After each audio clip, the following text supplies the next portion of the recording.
Hey, and welcome to Connections Break Barriers, brought to you by the MBA programs at Kennesaw State University. Today's conversation is with David Cummings. He's one of Atlanta's most notable entrepreneurs and investors. Today, you're going to hear him talk about everything from Atlanta Tech Village to In-Town Golf Club to South Downtown, Sales Loft, Calendly. He's been a part of so many companies that we know and respect. He's also going to be talking about the relationships, though, that help to make those companies and efforts possible. Really excited about this conversation and appreciate my friendship with David. Please enjoy this conversation.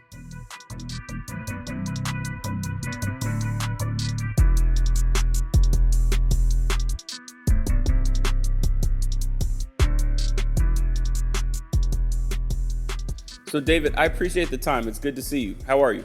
Doing great. Thanks for having me. I've got a lot of questions for you. The things, though, that I want to try to center our conversation around are about relationships. You have been in business for a long time in the city. Before we get to that, though, I want to talk about home. We come from somewhere, and I think a lot of times it inspires the work that we're doing today. So where are you from? Home for me is Tallahassee, Florida. So born and raised. Both my parents are from Michigan, and they wanted to get out of the cold, and so they just picked a small southern city to raise a family and had a great upbringing. Went to college in North Carolina, signed a big customer in my dorm room, and that customer was based in Atlanta. And so that Atlanta open door spirit, like, come on down, be a part of the community, let me introduce you to people. And so I came down to Atlanta 22 years ago. Wow. Best business decision I ever made. Did you know anyone when you got here? Just our customer, just the one customer that we had in Atlanta. I want to double click on the customer piece, right? You've worked with and had amazing customers throughout the businesses. We'll get into some of the companies that you started. But how did you find that first customer? Was it a cold call? Was it an existing relationship? Like, how did you get that first deal signed? As much as I would love to say, like, man, we were just incredible at getting the word out, it was completely through a friend. And so at Duke, they have fraternities and sororities, but they also have what's called selective houses, which is basically a fraternity without a national chapter. And so one of the buddies in my selective house, which was called Wayne Manor, named after Bruce Wayne's stately Wayne Manor. And so a buddy of mine had a friend of his dad who said, oh yeah, we've got some hotels that we own, and we need software to help manage those websites. And so word of mouth for a friend of a friend, and signed them as our first real meaningful customer. If you look at your relationship with that friend, right, it's funny, like, even in our example at the Gathering Spot, I started this business with one of my college roommates, a friend. And when we met, half of our time was walking to go get food together, right? We weren't talking about starting a company. What was it about that friendship, do you think, that put you in a position to, when it was game time, when there was an opportunity available, that you were the person that your friend was willing to call? Like, how would you describe how you became friends and, like, maintained that friendship? Yeah, I think from a entrepreneurship startup perspective, you're taking a leap of faith, right? And so somebody that's going to stick their neck out and say, yeah, you should talk to my friend here. He's got a new software product. He's trying to do something different. He's trying to get it off the ground. He's trying to make it work. A lot of people, you got to have some level of trust and rapport before they're willing to go out and tell their friend, yeah, I got somebody to talk to. So I think it's easy to think that as an entrepreneur, you build a better mousetrap and people will beat a path to your door, and it absolutely doesn't work that way. With the internet and social media and everything else, there's so much noise out there. There's so many competitive products now that, even with all the great things that technology provides for, at the end of the day, people buy from people. Companies don't buy from other companies. People buy from other people. What attributes do you think your friend saw in you? So that they saw that you had built something great that could solve a problem, right? But to your point, they had to believe something about you. Like, what do you think that's something, those values or character traits that your friends were drawn to? Well, this was back in 2001, so call it 23 years ago. At that point, I had been building websites for 4 or 5 years. I had been working on this particular piece of software for a year and a half. This friend of mine that made that first intro that changed the course of my entrepreneurial career we'd been talking about business, we'd been talking about startups, we'd been talking about technology for years at that point. Wow. And so I think from a track record and the fact that I cared and I was passionate about it, he had seen it for years. And so when I said, all right, I got my next thing, going to make it easy to update websites, I'm going to make it easy for business people to use the web as something more than just a business card, he got it. It wasn't some new concept. It wasn't some new relationship. It sounds like consistency and just like almost. I think we overuse this idea of like building a brand, right? It's become very, what's your brand? How do folks know you? But like there is something to the idea that people need to know who you are. There has to be something that draws them to you, and that you have to do that same thing, display those same character traits over time. I think a lot of times folks talk about it like you can just show up and say, hey, I'm a person that cares about technology. And there's almost this idea that folks will say, okay, well, great. Here, take my card. Let's do business. Have you found it ever to work that way? Have you ever had something where you just clicked with someone really quickly and one thing led to another and then you were on your way? Or most examples this other path?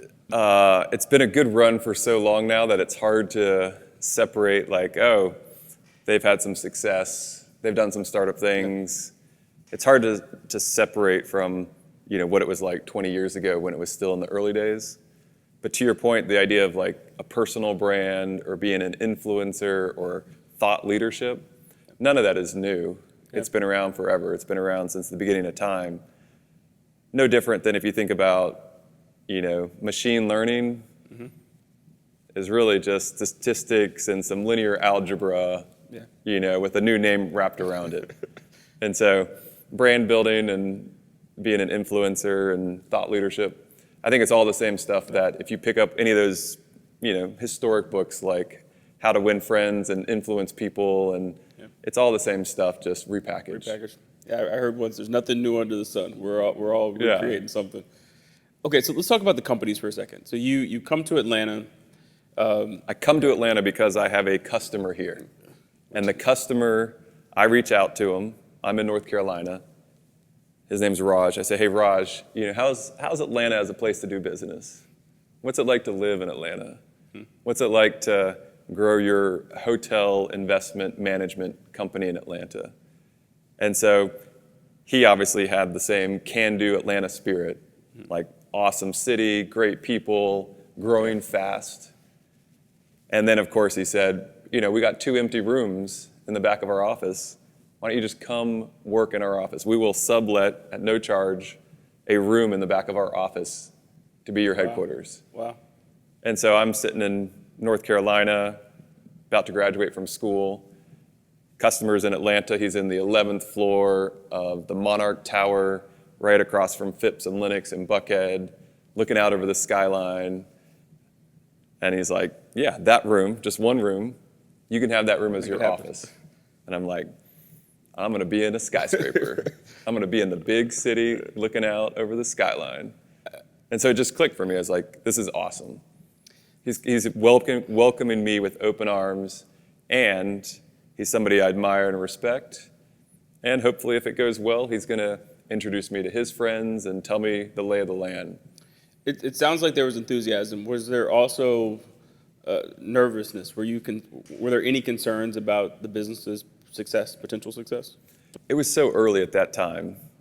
Call it 100,000 of revenue.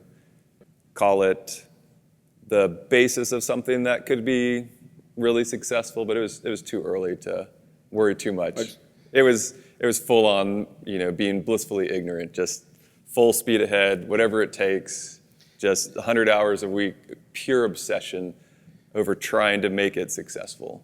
Do you think that that's part of the recipe of being a good entrepreneur? That you just have to go through, I've sometimes described it as the crunch. It's just like where you have to just like sit in it. You have to be obsessed with it. Like you can't, I haven't seen many companies that like can avoid that stage. And to me, it's like one of the more beautiful parts of the process where you just, you have no actual answers. It's just all energy trying to figure it out every day. Absolutely, because you don't have any resources, so you got to work 10 jobs yourself. From a chip on your shoulder and desire to prove yourself. Nothing else matters for some period of time. And then from a business point of view, the market is really competitive out there. That's one of the reasons why free markets work so well most of the time. And so in the early stages, you got to move as fast as possible. I do believe in the crunch and the grind and working extremely hard. You don't necessarily have to do it, but the entrepreneurs that I know that have made it, including myself, every single one of them has done that. So you've started a number of companies. So let's fast forward a little bit and go to, what was the next venture that you got really excited about? So that venture was software to update and maintain websites.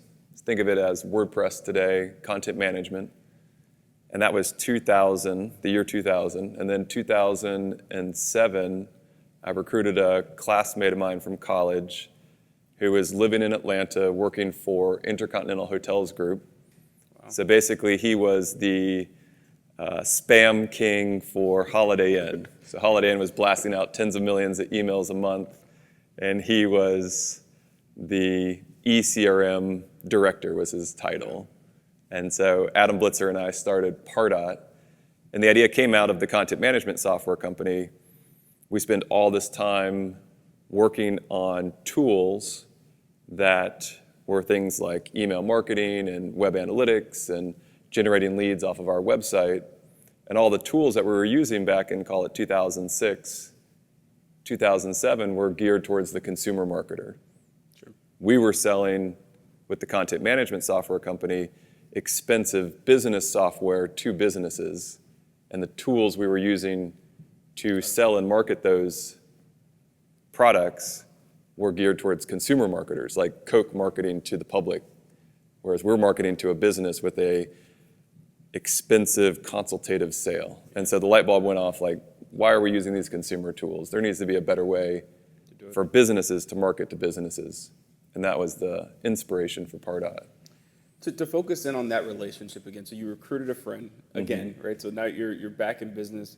And I want to make sure that we talk about just being in business with friends later, but give us some insight into that relationship. Again, like it's easy to, when you're reading a biography, see, and then I recruited my friend to come and change their entire trajectory of their life, right, and take a risk in working. So what was your relationship like at that time, and why ultimately was it the right move? We know from a business perspective, but like at that time, why was it the right move to come and join you and build Pardot? So Adam and I were actually more acquaintances in college. One of my best friends in college lived in the same house with him, and so they were buddies. And so I met him through one of my best friends. And so we had spent some time together in college. When he moved to Atlanta, we reconnected, and so then we started to spend a lot more time, obviously in the real world. He was working, doing the email marketing. I was working on the content management software. And so from a stage of life and his skill set, so he was really good at marketing, he was really good at product management, just understanding where things are headed. And then my focus was really around the product engineering side. So self-taught programmer, loved to write code, loved to get into the weeds. And so from a skill set point of view, super complementary. At the time, I probably didn't think through that enough, but as we got into business together and the business grew and it took on a life of its own, it became more obvious that, oh man, our skill sets and our styles were really complementary. And so I would say at the time, reflecting on it, we were just super eager to, build the future together. Yeah. Like it just clicked, And one of the things that doesn't get talked about enough in the startup world is that a lot of times that, startups fail is because the entrepreneurs don't get along, the co-founders don't get along. So co-founder divorce is actually probably one of the top 5 leading causes of startups failing, but it doesn't get talked about that often. No, I think that the relationship, it's something that's underappreciated when it goes right. Because it's stressful. It's a stressful environment to be in with someone, and to be able to trust someone and just like go through. It's a very unique experience when you're trying to start a company. Yes. Working with Adam, one of the things that I reflect on now in the really, really, really early days was just how responsive he was. And so, when you're starting a new business and you care a lot about it, but you're not sure, you think the co-founder cares a lot about it too, but you don't really know until you've actually started it and you're in the grind, you're in the crunch. And I just remember I'd text him or I'd email him or I'd instant message him, and always Right back. he was online, and we were just diving into whatever it was. So every topic, big and small, we would just talk about it ad nauseum. And it was so good because it was a way to align on our values. It was a way to align on what's a priority and what's not a priority. And so I just remember how responsive he was in the early days, which for me became an indicator that, yeah, he was as serious and as committed to it as I was. Hey, we're going to get back to this conversation, but if you're like me, you're always trying to advance your skill set and grow both personally and professionally. One of the most effective ways to do this is through advanced degrees. I'm proud to be working with my friends at Kennesaw State University for this podcast. With 3 MBA programs to choose from, executive, evening, or web, their curriculum incorporates the latest industry trends and skills that will allow you to make an immediate impact in your career. With KSU's MBA programs, you'll benefit from a flexible format that fits your schedule, including part-time options, 100% online courses, and even a unique weekend format for their Executive MBA. Graduate in as little as 19 months while building lasting connections with a cohort of peers and professionals. Plus, you can see ROI fast with tuition starting as low as $20,000. Nationally ranked and featuring dual accreditation by AACSB International, ranking it in the top 2% of business schools worldwide, Kennesaw State University will help you reach your full potential. Ready to start your journey? Learn more today at ksumba.com. You mentioned your style. How would you describe your style in leading a startup? Like, how do you try to show up every day? My style is more so the introverted type. I love hanging out in my mind, just thinking about what could be. I love gathering as much information as I can, reading tons of blogs and listening to podcasts and reading lots of books and just anything that I can find information, going to conferences, listening to speeches. I love gathering information. And then as I gather the information, I like to think about how to distill it in a way that is as simple as possible. So I want to get 1,000 facts, and then I want to distill it down to like the 3 things that actually matter. And so that manifests itself from a business point of view as, I get in trouble sometimes of like people saying, hey, David, you sure seem like you know where you're going, but you don't necessarily spend enough time with us bringing us along where you're going. Sure. And so I'm always feeling like we're heading in the right direction, or if we're not, we're going to change quickly. Yeah. But I get in trouble for, we know you're going somewhere and we know you're passionate about it, but there's all these details between here and there. We need some help, figuring those out. Not necessarily that I need to make that decision, but more so that let's just, let's think through things a little bit versus just saying, we're going to climb that mountain. Yeah. If you look at Do you get in trouble for that sometimes? Oh, all the time. I get in trouble for a lot of things, but that's definitely one of them. I think that a lot of that's rooted in optimism. Right? I just fundamentally believe. I don't all the time have even the best facts on why I believe it, but I believe that we will get there wherever there is. But yes, that middle gap is like. To me, sometimes it feels like those are just the details that we'll figure it out. We'll figure it out, and if that's today's today, tomorrow's problem will be tomorrow. So we just have to keep taking steps. I like to. It's a nerdy way to think about it, but I like to think about it as the best entrepreneurs that I know are probabilistic thinkers, whether they acknowledge it or not. It's like, oh, we can capture that mountain, and we got a 10% chance of doing it, but the payoff or the scale or the level of winning that'll happen from doing it, oh yeah, we're doing that. Well, even to hear you say that, it's like, well, 10%, that's not bad odds. It's not bad odds. It's not bad odds. As long as the payoff, not necessarily financial, but it could be, but as long as the success or whatever it is that you're striving for is there, absolutely. So I think a lot of people get stuck. Not everybody should be an entrepreneur. No. It's not for everybody. The world needs all kinds. If everybody was an entrepreneur, then we wouldn't have great teams to help the entrepreneurs that are actually on the right track get the most work done. Absolutely. But I think a lot of people want the odds to be higher in their favor, and that becomes a level of analysis paralysis, which is totally fine because you need people that are a little crazy that are saying, yeah, 10% is great odds because the outcome is going to be so big. 10 is bigger than 0, right? Like, Way bigger. Like 0, to me, when it's actually nothing, when there's actually no path, then, I mean, you've got to make a tough choice. But as cliche as it sounds, like if there's any opportunity out there, someone has to be the person in the 2%, 5%. Right? Like you can. There's a way to get there. It's been always my attitude. And I don't always think that it's going to be pretty or that I'm going to enjoy it. But as long as we're in the game, lights are on, we're on the field. Absolutely. That's the best place to be in my mind. I think there's another element where people think that it's perceived as riskier than it is. And what I mean by that is I would much rather be in control, whatever control means. Can't control the weather, can't control the government, can't control the economy or the stock market, but I would much rather be in control trying to achieve something than be at the whim of something else that I didn't feel like I had as much control. And so while it doesn't always work and had plenty of failures, I feel like it's more freeing to me to try to start a business to achieve something than to go along with something else that I just don't have as much influence over. I'm with you. I've always thought about it like getting a phone call, right?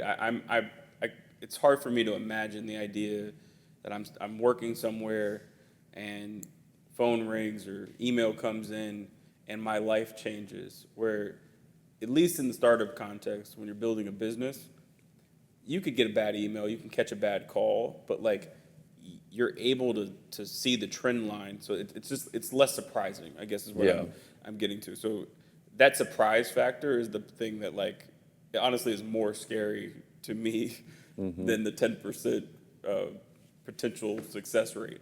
And there's a lot of styles. I think you asked before about my style. One of my styles from an entrepreneur point of view, if you play tennis and I play a little bit of tennis, and on the tennis racket you put a dampener in there. You don't have a dampener and it makes more of a thud and you get all these vibrations that go through and you got tennis elbows sometimes. And you stick a dampener on there and it sounds a little better and it's a little better for your elbow. My style as an entrepreneur is as a dampener for the business. So the business has super high highs and super low lows, and we're not going to make payroll one day and then 3 months later we sign a deal for $1 million and we're on top of the moon. And so my style, for better or worse, is that I'm a dampener.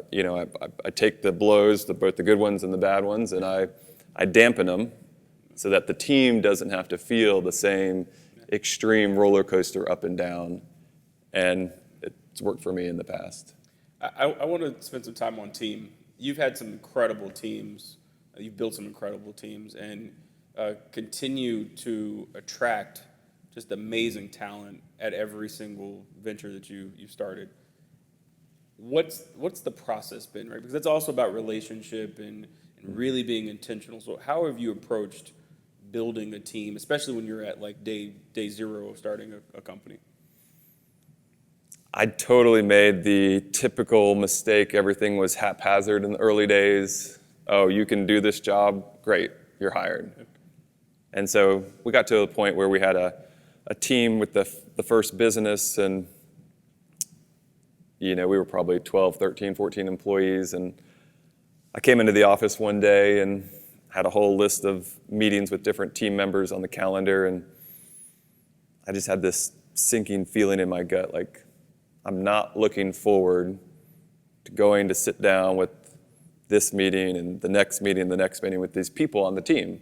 Yeah. They're good people, they mean well, they're doing their job, they're not poor performers, but I don't enjoy and I'm not looking forward to meeting with them. And so it was strange. We were successful, we were growing, we had millions of dollars of revenue. And so that's when I went off on the journey, started reading the books like Good to Great and Built to Last and the Patrick Lencioni books around the 5 dysfunctions of a team. And everybody kept talking about culture and values and mission and vision and purpose. And I hadn't been exposed to those things. And so after reading a bunch of books and a bunch of research online, it was clear to me that we had good people doing good work that had no values in common. And so I took one of the books and it said, hey, when you're really struggling from a alignment of the people and alignment of the values, here's an exercise to do. Exercise was pretty simple. Take the people on your team that you think best exemplify the values, get them in a room, and then whiteboard every single value that the best people on the team exemplify already. Wow, okay. And so whiteboarded it out, 20 values put up on the whiteboard. And then we said, okay, we got to narrow this down from 20 values across the team that we want to have and we think exemplify some members of the team, but not all of them. Narrowed it down from 20 values to 10. And then we went around again and we debated them and we said, okay, we got to take it from 10 to 5. And so we took them from 10 to 5. And then we debated it. And we said, okay, we're not going to do 5. We're going to do 3. Wow. Took it down from 5 to 3. And the 3 that we ended up with, and I'm still passionate about this to today, that's 20 years ago we came up with them. And it's people who are positive, self-starting, and supportive. So positive in the sense that they're glass half full, they're optimistic, self-starting in the sense that you don't have to prod them along. They are doers. Yeah. They want to get stuff done. Mm-hmm. And then supportive, they're team players. They're not lone wolves out there doing their thing. They like working with other people. And so we enumerated those, positive, self-starting, and supportive. And then over the course of years, we came up with a variety of different programs to help on the recruiting front to reinforce it, programs around the quarterly check-ins to reinforce it, annual reviews, just everything throughout the organization, wow, reinforcing positive, self-starting, and supportive. And then over time, and Adam helped me a lot with this at Pardot, we came up with 2 overarching mantras of just how to be business operators. And the 2 mantras, and I still use them to this day, number 1 is be the best place to be a customer. So you can be a customer of a lot of different products, a lot of different venues, a lot of different everything. And so you get a choice. It's a free market. So what can we do as a business so that this is the best place for you to be a customer? So putting our customer-centric hat on. And then the corollary, because I actually think the employees are where it all starts, how can we be the best place to work? So you got the 2 overarching mantras, best place to be a customer, best place to work, and then the pure people side, positive, self-starting, and supportive. And so years and years of reinforcing those 2 things and figuring out what works and doesn't work. And then taking that, and it manifests itself differently with different entrepreneurs and different startups and different types of businesses. But at the core, we were lucky enough to define that, call it 20 years ago. Wow. And we've just been playing it out ever since.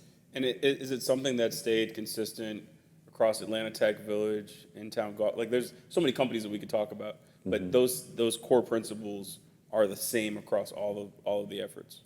Yes. Wow. Now they evolve. The entrepreneur that's running, say, Sales Loft, sure, it starts out and Kyle will say, oh yeah, I just took positive, self-starting, and supportive, and we said, we're doing that at Sales Loft. And then over time, as it evolved, they morphed, and so they got rid of the word positive as their value, and they said glass half full. Okay. And that was their choice and their style. And so businesses evolve and change, and personalities are all different. But it started with at least some thoughtfulness around what they cared about. And I cared about it, and so it's like, this is what worked for me, here's why.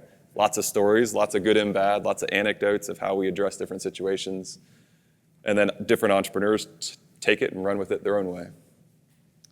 It's incredible. I mean, I really appreciate you sharing that. It's so hard when you're building a company to get down to just to distill it down. You care about so much, but distilling it down to just very core and simple principles that you can share. Again, it's one of those things that I think people hear about, but doing it and then being consistent and reinforcing it, I will say as an entrepreneur, it's been one of the harder things to continue to do, because you're adding new people onto the team, Totally. new locations. It's all sort of New edge cases that you got to think through and work yeah, through. And and how do you apply that value to this particular time period? I mean, we went through a global pandemic as a business that was largely in person, and yes. staying positive was we did it, but it just it has to play out differently. And how do the values manifest themselves? Is one thing when we're hanging out and I make some offhanded comment that, isn't positive and you can call me out on it. It's another thing where we're just hanging out in Slack and we're Yes. sharing Google Docs, and like it's harder in some ways, and it's Much harder. different ways of feedback and getting back on alignment around the values. So it's hard. Talk to me about when you've had a good person on the team, great, been doing good work, but just there hasn't been alignment with these values. Like, how have you navigated what I imagine are probably tough conversations? What did you do when you knew, again, kind of in your gut, I like you, you do good work, but like you're missing two of the three essentials here? It's really hard. Some of the things that we've done over the years, one is we do quarterly check-ins. So it's like a lightweight review. And as part of that quarterly check-in, super simple. What did you accomplish in the last 90 days? What are you going to accomplish in the next 90 days? How can you improve? And then taking each of the values, positive, self-starting, supportive, take me through how you best exemplified each of those values in the last 90 days. So 4 questions. What'd you do? What are you going to do? How can you improve? And how are you following the values? And so keeping it top of mind, front and center every 90 days, just checking in. 4 simple questions, doesn't take long, sit down for an hour.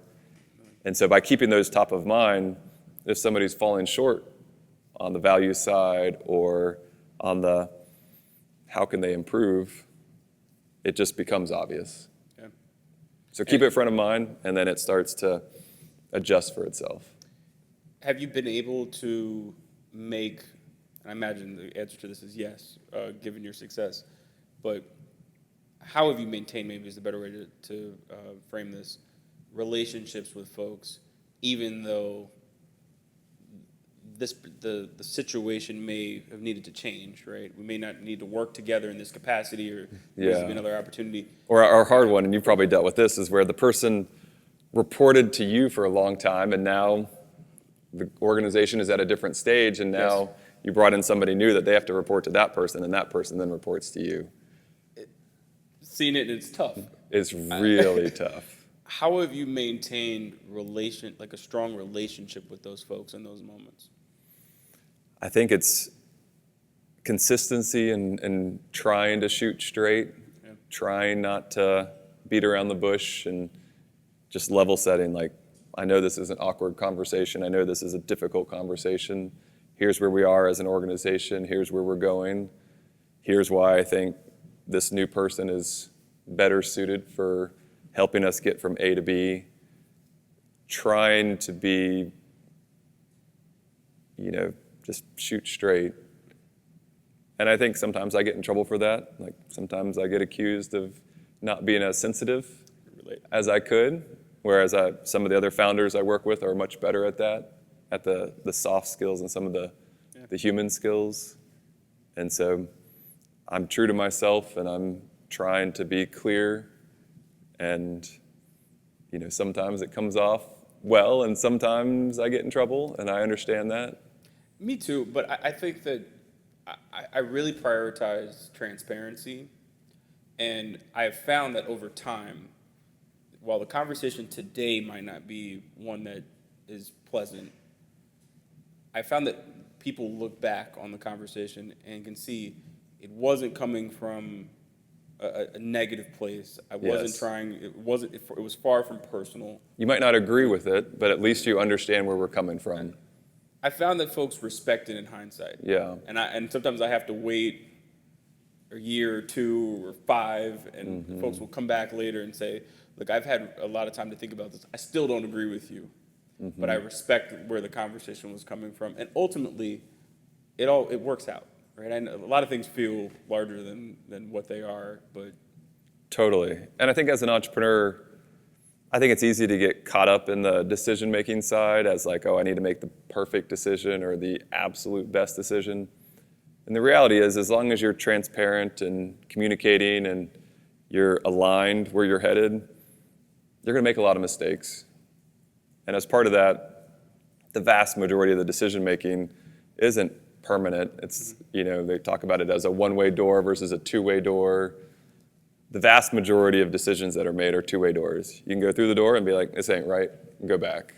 Once in a while, it's a one-way door. Like if you're going to raise venture capital and you're going to have a preferred equity on your cap table, like it's really hard to unwind that. But 99.9% of the decisions that are made are two-way doors. And while you don't want to be flippant about more important decisions, most things are reversible or you can course correct. I've got 3 more questions. So you have taken all of the relationships that you built through, again, a number of companies and built something amazing in Atlanta Tech Village. So most folks in this city know about the original ATV, but now you're building another Atlanta Tech Village.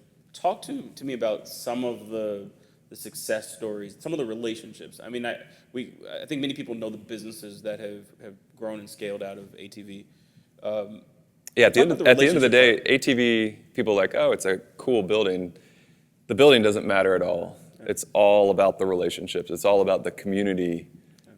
And so we like to focus on things like engineering serendipity, bringing people together. And we do that through programs and lunches and guest speakers and panels and just create an environment where there's some people that want to talk about iOS apps, and some people that want to talk about sales and marketing, and some people that want to talk about strategy and product management and all the different elements related to a tech startup. And then you do it under the same roof, and then you do it with good coffee and good people and good amenities and cool rooftop patios. But at the end of the day, we could have the ugliest building in the world, but if people felt a true sense of community and they wanted to help each other, we could still be wildly successful. I like to think of it as entrepreneurs, most of the time, are glass half full types. They're optimistic, or else they wouldn't be doing it. Absolutely. And optimists love to help other people. And so if I'm good at product management and you're good at fundraising and we get together and we help each other, we increase the chance of success of everyone involved. Yeah. So the Tech Village isn't about a building or office space. It is about community, and it is about increasing the chance of success for the whole community. Yeah. And so I've seen it so many times over the last 12 years. Entrepreneur comes in the door, he's working on X. I know an entrepreneur Y that is an expert at it, and then just put them together and magic happens. Yeah. And so planting a flag in the ground as, okay, we got 100,000 square feet, we got 1,000 people, we got 300 startups. And over time, it created a center of gravity. Yeah. You're doing a tech startup, go to the Tech Village. You'll find people, you will find programs, you'll find capital sometimes, not always. And the community will work hard to increase your chance of success. What's interesting is that it, in a different way, feels like some of that same energy is in Town Golf Club. So totally. With different setting, totally different environment, right? But fundamentals are the same. Relationships are being formed. You're able to do it through golf in a really cool, innovative way. For those that haven't been, go to In-Town Golf Club if you can. You have to be a member. Atlanta, quickly. So In-Town Golf, yeah. Same idea, right? So Atlanta Tech Village is centered around people who love tech startups. In-Town Golf is centered around people who love golf. Yeah. Both cases, it's a way to go spend time with your tribe. Yep. Cool setting, cool amenities, great people, a true love for it. So Tech Village, a true love for tech startups. In-Town Golf, a true love for golf. And it's a way to convene those like-minded people. I know in both settings, personally, people that have had meetings and gone to events that have truly changed the course of not just their week or year, but like really like their lives, right? It's amazing. As fundamental as some of these concepts are, it's amazing what happens when you're able to be rooted in places where you have people that share similar interests. Absolutely. Quickly about Atlanta. If there's something that I've come to really appreciate is your advocacy for this city. Why has it been important to you to engage the way that you have? You serve on a number of boards within the community and are always active and supportive of the ecosystem. Why do that? You could be building and stay just in Atlanta Tech Village, but you've chosen to go way beyond that and build some meaningful relationships elsewhere. Why? I think at the end of the day, I want to leave the community better than I found it. And I think for Atlanta being a group project and tons of great people, it's got a lot of good things going on, and every big city has challenges. And so for me, I've always wanted to be part of the solution. I'd always, enjoyed seeing around the corner what's happening, what's going on, where are we headed as a community, as a city. And so for me, it's fun. I just enjoy it. I've got to ask you in conclusion here about South Downtown. Amazing effort. You're once again in the convening, community building role, where when this thing is done, it's going to be a center of a ton of relationships are going to be being fostered. So talk to us about why first, and then tell us where we're going. Like what are you building with South Downtown? So Atlanta started roughly in the 1830s. 3 different train lines came together.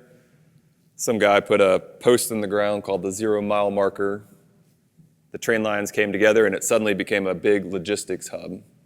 You'd get off the train, and when you got off the train at the train station in downtown, you were in South Downtown. You looked out, you had 250 retailers, the biggest shopping commerce district south of Philadelphia. Way bigger than Miami, way bigger than DC, way bigger than all these other areas that are great metros now. And the neighborhood evolved over time. But one of the things that didn't evolve is that the heart of it was the founding of Atlanta.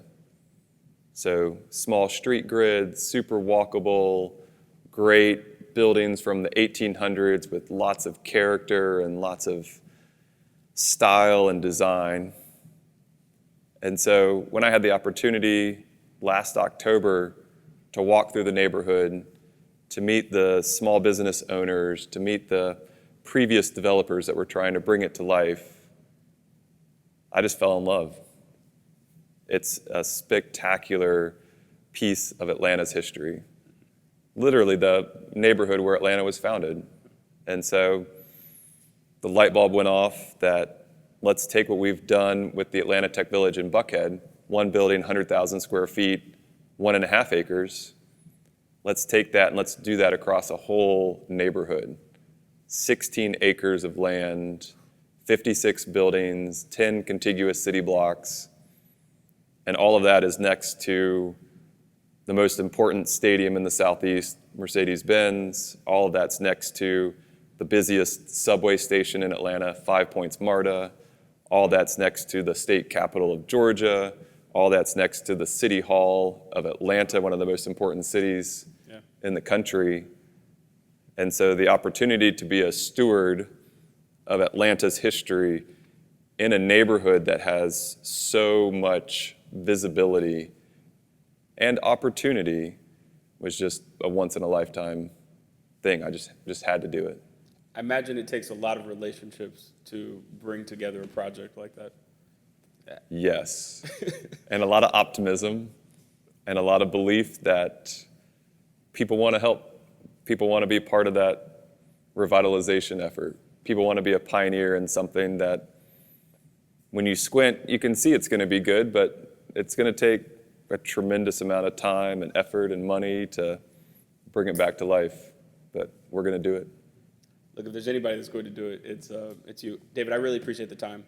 And I appreciate genuinely how you build relationships, maintain them, and really care about all, not just the businesses, right, but the people behind all of the efforts that you've been a part of. This series is important to me because I'm increasingly concerned that that's a lost art, and we've got to remind folks that, look, at the end of the day, we can go and build amazing things and be very successful, but it's about the people that are along the journey with us that I think really help to define what the entire experience is about. Yeah, I couldn't agree more. So I appreciate you. Thanks for having me. See you soon.